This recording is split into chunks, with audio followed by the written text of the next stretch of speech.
Part 2, Part 1 down below. What happened after the first marriage counseling? I am filled with rage. Utter complete smash-something rage. I don't get this way. But to sit there and listen to the justifications, the legitimization, the utter bold-faced lies spewed forth, and the crying, the hatred of me, as if I was the most abusive, heartless guy on the face of the planet. It was as if the last year of my miserable life, caused by this venomous thing called a woman, was excused and diluted with half-truths. Generalizations of how I never do anything right, while she always does everything perfectly. I find myself constantly being spoken over, refuted, and invalidated. Well, this has all been a great big mistake of my own fault, put into my own head by my own misinterpretation of the fact. I mentioned the secrecy of the cell phone, hiding it, taking it to the bathroom. Well, show him your phone then, she said. I was put on the spot like a child, being handed the phone to prove my ridiculousness. I refused to look at it, caught off guard and unable to say what I felt about it all. Here it was in my hands, as if it had been available to me all along. What then? Was I supposed to fish around for deleted text messages? Listening to my wife discard every statement I made with crap from 10 years ago that somehow had an effect on today's indiscretions of hers. I am so mad, I don't know what to do with myself. Then to listen to her, after coming home sulking and absolutely quiet in her bitterness towards me, turn on the TV and laugh repeatedly at some show. As if to laugh in my face. Okay, forget about not throwing her under the bus. This next session is going to reveal truths about my life with her, long buried within me. To what extent, though? I've never felt so humiliated in attempting to explain why I had lived like I have for so long, thinking I was finally going to be able to talk about it. I feel like I choked, like every point I had just completely escaped me somehow. I came out to appear as the complete bad guy. I wanted to scream, to let it all out. And then I was denied any validation whatsoever. It's infuriating. My wife has often said within the last 8 months, to me and to others, that she feels empty. Both personally within herself and towards me and the relationship.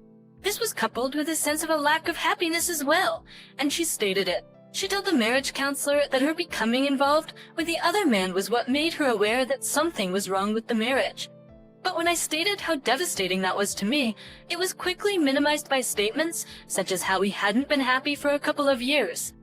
Without even acknowledging or validating the darkest levels, I've been at these last 6 months since discovering the emotional affair. I am aware that the core of my happiness comes from myself, but also from the knowledge that those closest to me, my wife, daughter, and family, are happy as well. 3 years ago, when none of this was even a consideration, life seemed great to me. It had its issues, but they were external. And the core of our family was intact. When my wife began to have a few passing in her family, and her personal financial situations were becoming worse through her spending. An inability to control that, life stepped in and kicked her some more in terms of consequences for her very own actions in many areas. It made me feel like, wow.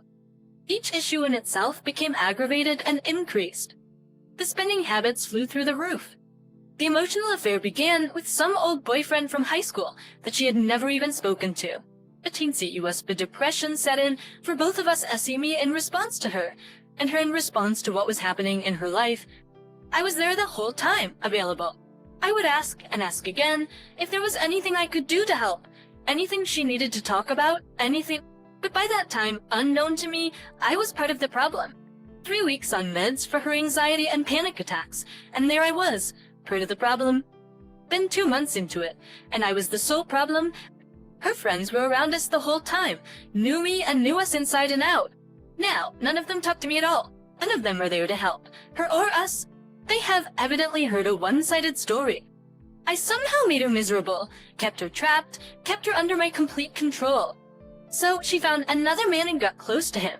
And after finding this out, I still see not the slightest shred of remorse or responsibility for any of it coming from her. It is now all about how I just won't forgive her for it. It is now how I've somehow been the problem all along. She's now attempting to consolidate her $18,000 worth of credit card debt, going online to look at some of the reviews of the consolidation company. It revealed a multitude of complaints against them to her. Something needed to be done now, as she has no money.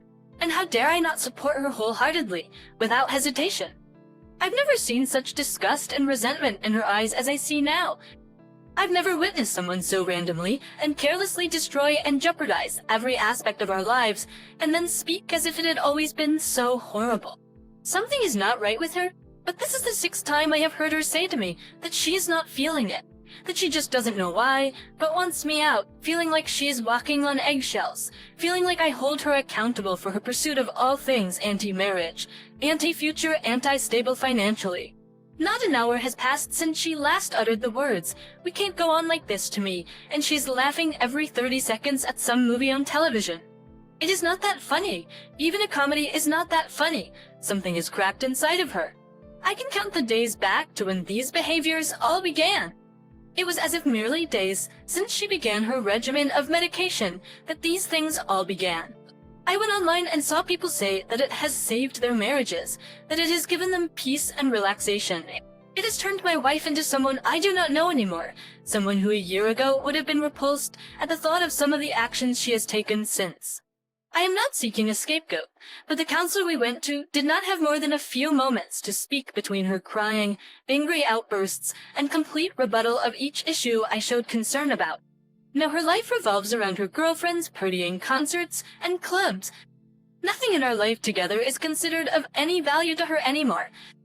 And now I am waiting for a response from a lawyer to call me back and begin the process. She wants me to obey. I have to live with the choices I make. Good or bad, she says. Well, honey, so do I, and so does our daughter, and so does everyone we have ever gotten close to. This was a prescription for the end. She does want out, or more notably, wants me out. I know I have posted a lot of these issues here, but just this hour I was able to put 2 and 2 together in terms of whether or not her medication has seriously affected her. I could ask myself, does that mean she's not responsible for her actions and that's the culprit? But then I realized that so much has happened that I'm not sure if there's any room to get her off of it, or if she would even consider that a possibility. And if I myself could overcome the things that have happened since then.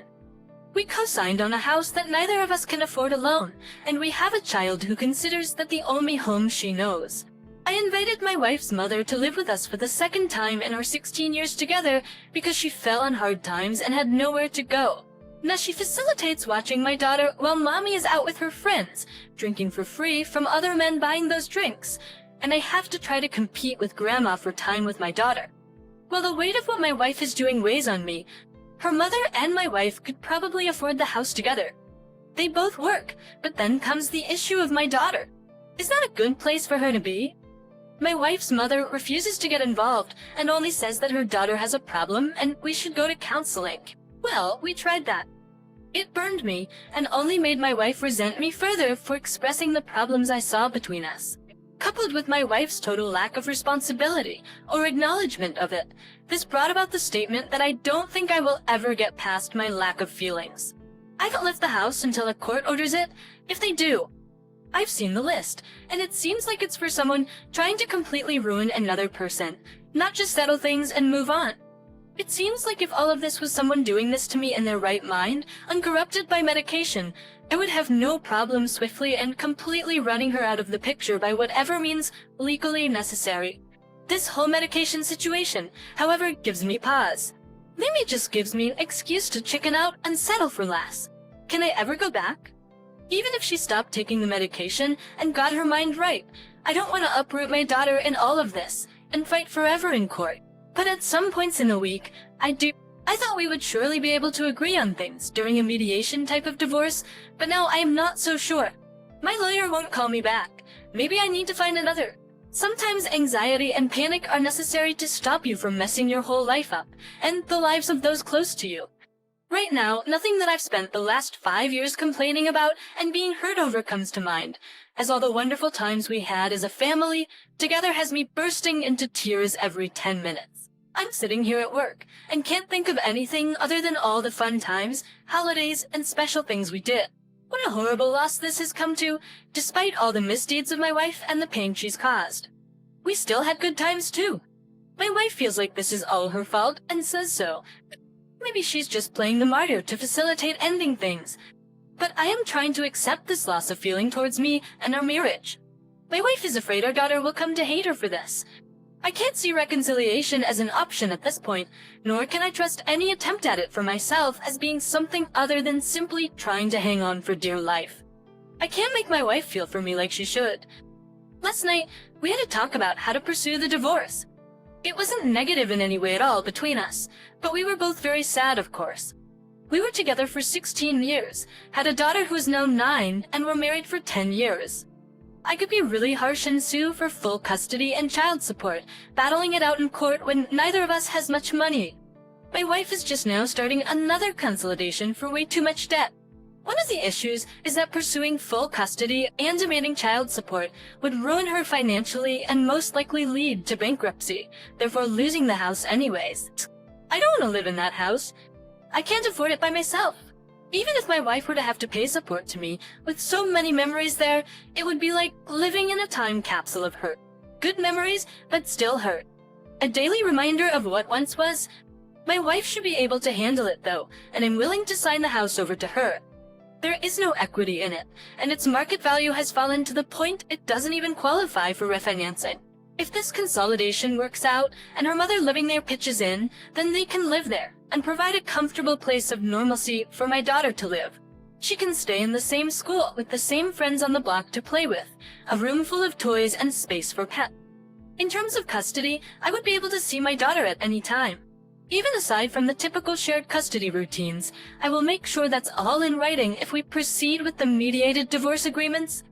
I can't figure out how dragging my child up and out of her home, toys, room, pets, neighborhood, etc., and away from normalcy to come live in an apartment with me is the best thing for her.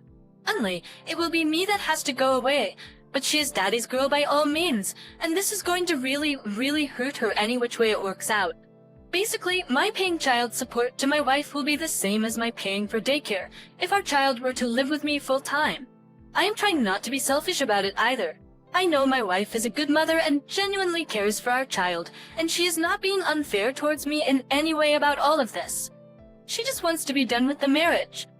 The only thing about it is not spending 100 of the time with my daughter, bucking her in every night, seeing her and being there every day. I kind of feel like I may be making a big mistake by agreeing to this kind of arrangement, but I also have to look at things from a realistic standpoint.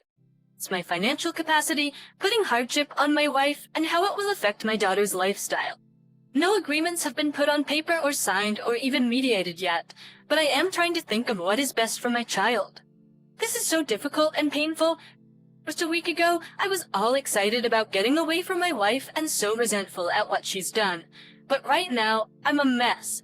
I don't hate my wife. She just doesn't love me like a married person should anymore, and I am sad about that and about how this family is coming to an end.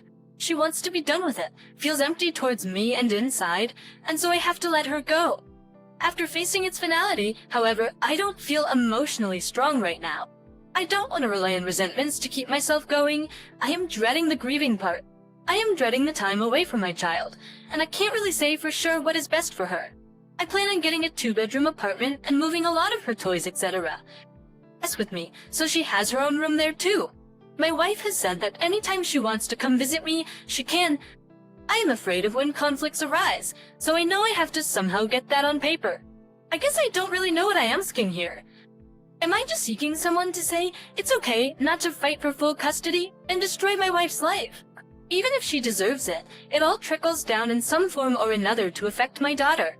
She still loves her mommy too. This is so hard, trying to consider everything to move on, and I realize I haven't even come to terms with it yet. I am trying to come to terms with this situation on my own. I haven't fully processed the impact it will have on me. It was always a dream of mine to have a family for the rest of my life. I never imagined it would come to this. Maybe there are others who have a different custody arrangement that doesn't feel like I am giving up too much or allowing my wife to have it all. However, I don't think I can afford to rent the house and maintain it with my current financial situation. I will struggle to pay rent for an apartment and wouldn't be able to rent out the house for enough to cover the mortgage. Fighting for custody would only result in me trying to stay in the house and hoping to receive enough in child support to cover the monthly mortgage.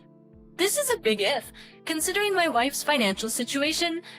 She may end up living in a small apartment or even filing for bankruptcy to keep up with quartered child support. Whoopsers, if we both move into apartments, the house will go back to the bank, damaging my credit and making it difficult for me to find a new place to live. On top of that, I will have to find affordable daycare for my daughter, which costs $100 a week. My work schedule doesn't allow for it, even if I change my hours. With summer coming up, I have no family nearby to help out. I want my daughter to have structured interactions with other children, but it's a challenge to find affordable options. Currently, my wife is considering having her friend's high school daughter watch our daughter a few days a week, and her mother will watch her the rest of the week since she only works 3 days. However, it still feels like I am giving in. My wife has expressed that she wants me to have as much time with our daughter as I want. I could use what she has done to me as leverage and drag this out in court, but is it fair to put her through that? I can't afford child support, but I will have to find a way. I highly doubt I will receive much from my wife, even if it is court-ordered. I don't know what to do, but I have to make a decision and deal with the consequences. I am considering paying child support to my Stevie X through mediation because my daughter's well-being is worth it. Alternatively, I could try to get child support from my wife and fight for custody, but that would put us all through a difficult and painful process. That was the kinder side of me speaking. Now I have a slightly different mindset. I have read other stories where men have left their wives with the children because they had emotional affairs, and then wanted to deceive their wives into paying less for child support. However, I am the one whose wife had the emotional affair, and she accumulated credit card debts that are solely hers. I also have some debts of my own. Why should I be the one to move out and pay child support? Why shouldn't I fight for full custody and have my wife, who makes $50 more than me, pay child support regardless of her debts? If I cannot afford the house, I will give it back to the bank. She should not be allowed to live in a comfortable home, while I am forced to live in a small apartment and only get visitation with my daughter. This angers me greatly. I am conflicted. I wish I knew what to do. Maybe I should just let the courts decide instead of trying to mediate. I have not stood up for myself in this situation. Her debts are her own problem, just as mine are my own. She made this choice. She refused to change, and now she wants a divorce to escape her shame. Her mother can find somewhere else to live, or they can get an apartment together. Maybe that will help her. I am in a difficult position, trying to be nice. I want my daughter to have the familiarity of the house she grew up in, with pets and a yard and room to ride her bike. But at what cost? I will have to pay child support and live without my daughter 100 of the time. It feels like I am giving my wife a get-out-of-jail-free card. She wants this divorce, blaming it on a lack of feelings, but the medication she takes doesn't bring much feeling at all. I had seen her shed many tears over all of this. It's hard to prove anything in court with just a printout of 100 text messages without their content. I don't have much evidence to use against her, except maybe a court-ordered mental exam could reveal something. Is it worth the risk? Can already imagine the conversation. Honey, I've decided that I don't want to leave our daughter with you as the primary custodian and pay you child support while I move into an apartment. Instead, I am going to fight for full custody and child support from you. It's the complete opposite of what we were trying to mediate. I'm sorry, I wish I could make up my mind. I am dreading the grieving, dreading the shared custody, dreading all the little things that were, but I'm not dreading being free from her.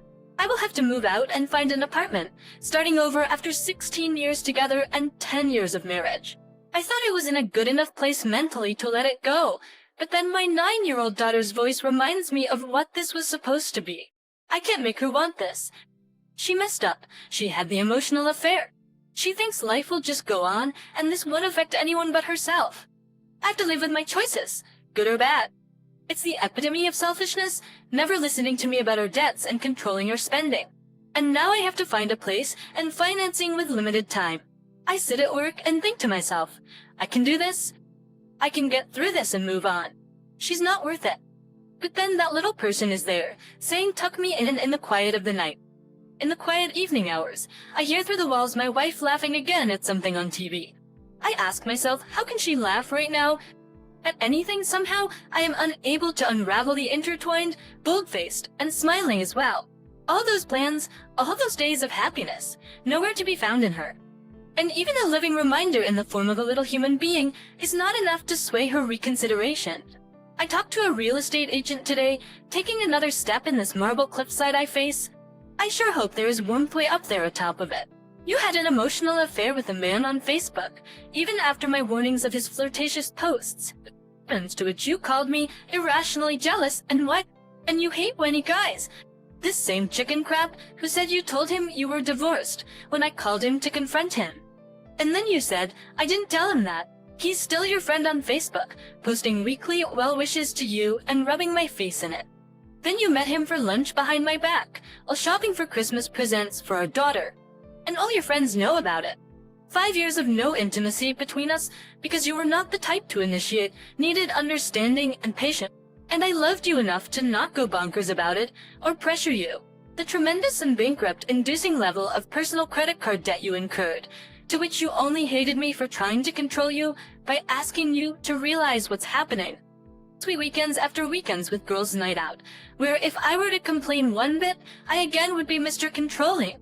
So even in your fit of anger at finding out that yes, I am interested in seeing my daughter more than your personally entitled selfishness has believed that I would, don't you dare run upstairs and spill the beans to our child without me, saying that mommy and daddy aren't getting along and that we both wanted this. You utter child, you are utterly self-centered, blame-shifting, mentally unstable, immature excuse. I remember long before ever having a serious thought about marriage, or dating in my very early teens, seeing soap operas my sisters would watch. It seemed like everyone on those shows were in bed together all the time. The crux of the storyline from week to week would be who is cheating on who is sneaking around behind the other's back. Oh, it's okay, he's sneaking around too. It was enough to put the question in my mind as to what it was all about. Did people really do these things to each other? Did an affair-free marriage ever really exist? I mean, I had just gotten out of the phase where the knight in shining armor rescued the princess and they lived happily ever after. Today, even this is not enough to gain the almighty rating. So worse and worse situations must be written into the storylines to garner viewership, push the envelope, retract the lines. Depravity, destruction of lives. It's all yesterday's news. Now it's not edgy enough to write about these things occurring between adults. We must witness the same horrors during the life of the American teenager on no less than the Family Channel. How much of that must one take in? Much was taken to lose the offense towards it. Works detiro, desensitizing, demoralizing, just good clean fun. Teaching us how to despise the moral compass one story at a time, one commercial at a time, one billboard at a time. How much training have we had in deception and cheating? It has absolutely and repeatedly been given the highest of honors by Hollywood. Therefore you are nobody if you have any sense of morality. Have that for your prudishness, seamlessly written into our lives, like a subliminal image, glorified for its level of depravity. Funny how none of them ever actually tell the truth of the outcome. None of them ever show the devastation of the families, the onslaught of disease or suffering, the destruction of the children's lives, everything they've ever known and their little lives being destroyed. You don't really get to see how badly things turn out, just the act of it all, how passionate, how tempting, how devilishly desirable it is to be bereft of honor, or compassion, or morality. I just looked up the phrase "the other man" in the search box, and the first 100 hits were articles written by up-and-coming literary wannabes that all fantasized and dramatized these situations. Some listing various types of the other man, others were listings of movies that were nothing but 2-hour soap operas on steroids. This has become the draw for ratings. Are there any decent people out there anymore?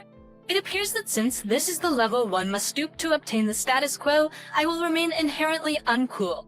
Funny how in the 60s being anti-society was all about going against morality and established boundaries of decency in hopes to lose those ever-binding chains of imposed restraint or socially acceptable self-control.